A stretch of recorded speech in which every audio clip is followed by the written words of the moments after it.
Hello friends, જય માતાજી, જય શ્રી કૃષ્ણ।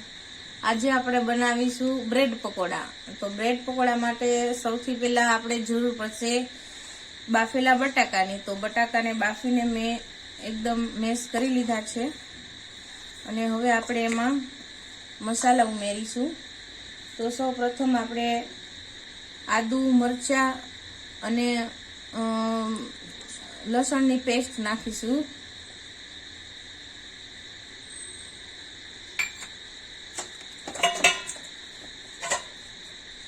ત્યાર પછી આપણે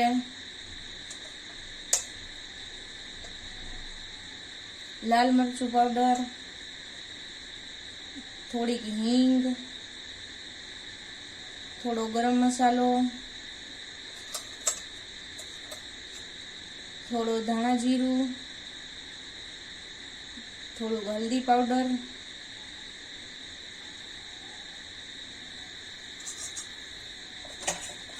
એના પછી આપણે નાખીશું થોડી કોથમીર,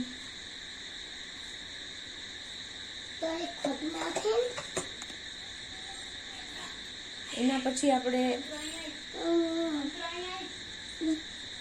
નાખીશું લીંબુનો રસ,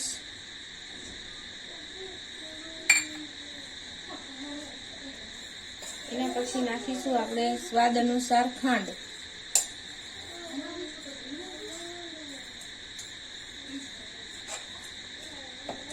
પછી આપણે નાખીશું એમાં સ્વાદ અનુસાર નમક।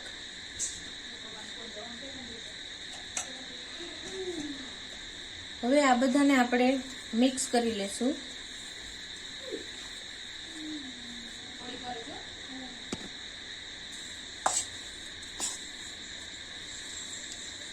તો હવે આપણો મસાલો એકદમ સરસ મજાનો મિક્સ થઈને રેડી થઈ ગયો છે।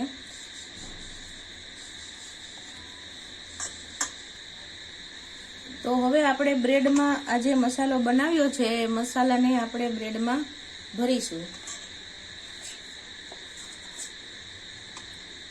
આ રીતે સરસ મજાનો મસાલો બ્રેડની અંદર લગાવી નાખવાનો છે।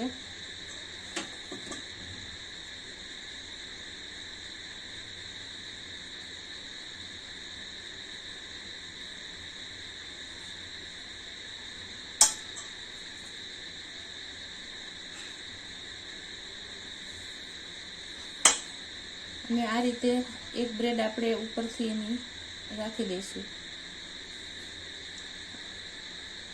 એના પછી આપણે આ બ્રેડને બે ભાગમાં કટિંગ કરવાનું છે તળવા માટે। તો આપણે પકોડાના શેપમાં, જે બજારમાં આપણે બ્રેડ પકોડા મળે જ છે એના શેપમાં આપણે એનું કટિંગ કરીશું।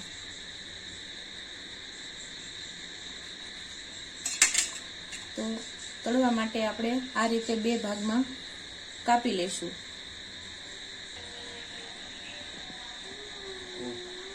એના પછી આપણે બ્રેડ પકોડા તળવા માટે આ લોટનું મિક્સર બનાવીશું। ચણાનો લોટ છે, તો થોડો ચણાનો લોટ લીધો છે, એમાં સ્વાદ અનુસાર આપણે નમક એડ કરીશું।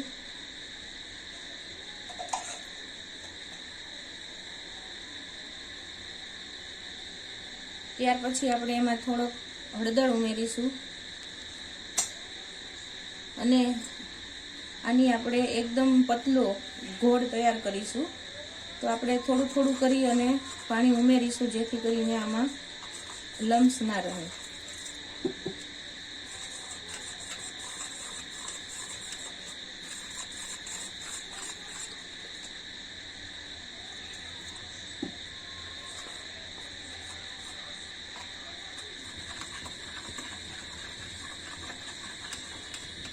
તો હવે આપણો આ જે મિક્સર છે એ તૈયાર થઈ ગયું છે પકોડાને બનાવવા માટે। તો હવે આપણે એક કડાઈમાં તેલ મૂકીશું માટે। તો તેલ ગરમ થાય ત્યાં સુધી આપણે રાહ જોઈશું। ત્યારે એમાં ડાયરેક્ટ લઈ લેજો। તો હવે આપણું તેલ આવી ગયું છે, ગરમ થઈ ગયું છે। તો હવે આપણે પકોડાને તળીશું। તો પકોડાને તળવા માટે આપણે પેલા બ્રેડને આ મિક્સરની અંદર સ્પ્રેડ કરીશું, એટલે કે પૂરેપૂરું આ રીતે પલાળીશું બ્રેડને. ત્યાર પછી આપણે આ બ્રેડને ડાયરેક્ટલી તેલમાં નાખી દઈશું.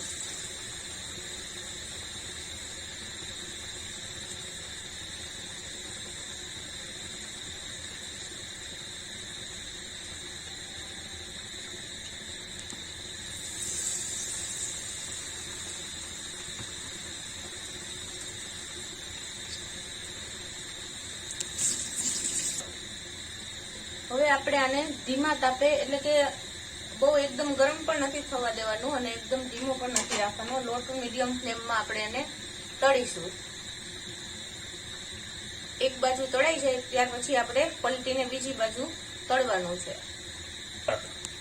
તો હવે આપણે એક બાજુ તળાઈ ગયા છે તો આપણે એને બીજી બાજુ તળી લઈશું.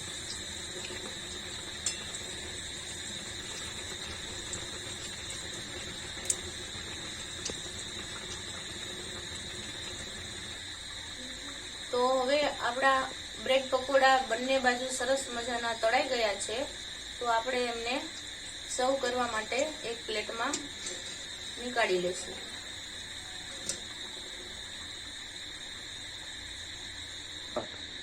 તો આપણા બ્રેડ પકોડા એકદમ ખાવા માટે તૈયાર થઈ ગયા છે.